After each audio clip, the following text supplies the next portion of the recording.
अगर सपा में शामिल होते जितिन प्रसाद तो बीजेपी के लिए हो जाती खड़ी मुश्किलें। जितिन के सपा में आने से अखिलेश होते मजबूत। क्या जितिन को साथ लाने में फेल हुए अखिलेश यादव? क्या एक बड़ा वोट बैंक अखिलेश के हाथ से फिसल गया? सपा में आने से जितिन प्रसाद को भी मिलता बहुत फायदा। देखिए क्या कहते हैं जितिन प्रसाद के दल बदल के समीकरण। उत्तर प्रदेश की सियासत में कल एक बड़ा घटनाक्रम हुआ और इस घटनाक्रम से एक बार फिर सियासी जानकारों की पहली नजर सियासी उलटफेर और नफा नुकसान के आकलन में लगी है। सियासी जानकारों की माने तो जितिन प्रसाद भले ही अपना फायदा देखकर बीजेपी में शामिल हुए हैं, लेकिन हकीकत में जितिन ने अपना तो नुकसान किया ही है, साथ ही कांग्रेस का भी नुकसान किया है। अगर सियासी फायदे के तौर पर जितिन प्रसाद सपा के साथ आ जाते तो यूपी में जितिन एक नया और मजबूत ब्राह्मण नेता बनने का मादा रखते थे।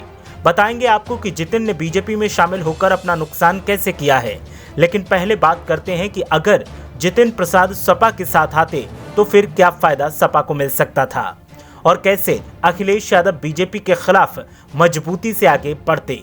दरअसल उत्तर प्रदेश के ब्राह्मण वोटर्स में इन दिनों ठाकुरवाद वाली राजनीति को लेकर योगी सरकार से नाराजगी चल रही है और इस नाराजगी को भुनाने के लिए अखिलेश यादव सक्रिय हैं और पंडितों को अपने पाले में लाने की कोशिश कर रहे हैं। वहीं जितिन प्रसाद कानपुर के बिकरू कांड से ही प्रदेश के ब्राह्मणों को एकजुट करने में लगे थे और ब्राह्मणों का बड़ा धड़ा उनके साथ जुड़ भी रहा था। बिकरू कांड के बाद जितिन प्रसाद ने ब्राह्मण चेतना परिषद बनाकर खुद को ब्राह्मण चेहरे के रूप में ढालने की कोशिश की है और काफी लोकप्रिय भी हुए। ऐसे में बीजेपी को अपना वोट बैंक खिसकता दिखाई दिया और इसीलिए जितिन को बीजेपी साथ लाने के लिए लगातार कोशिशें कर रही थी और यहीं पर अखिलेश यादव से भी चूक हो गई।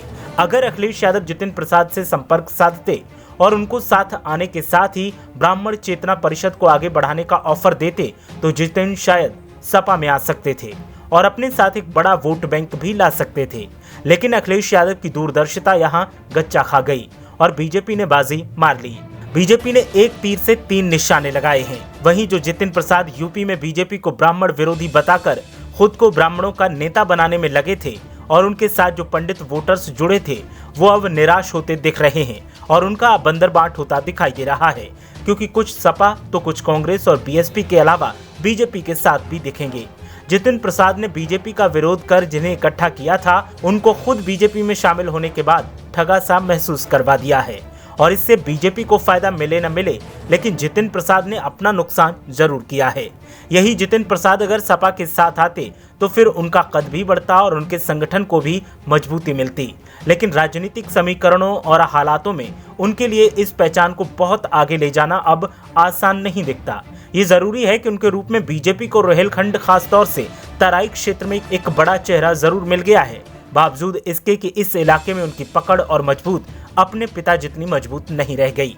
बिकरू कांड के बाद ब्राह्मणों की लामबंदी और प्रदेश सरकार को कटघरे में खड़ा करने की मुहिम चलाने वाले जितिन उस पहचान को अब कितना परवान चढ़ा पाएंगे ये समय बताएगा, लेकिन बीजेपी उनकी मौजूदगी के सहारे प्रदेश के सियासी माहौल को अपने पक्ष में होने का संदेश जरूर देगी। इसका असर कांग्रेस और विपक्ष के कुछ अन्य नेताओं के बीजेपी में शामिल होने के रूप में सामने आ सकता है, क्योंकि जितिन भी खुद की प्रासंगिकता को साबित करने की कोशिश करेंगे।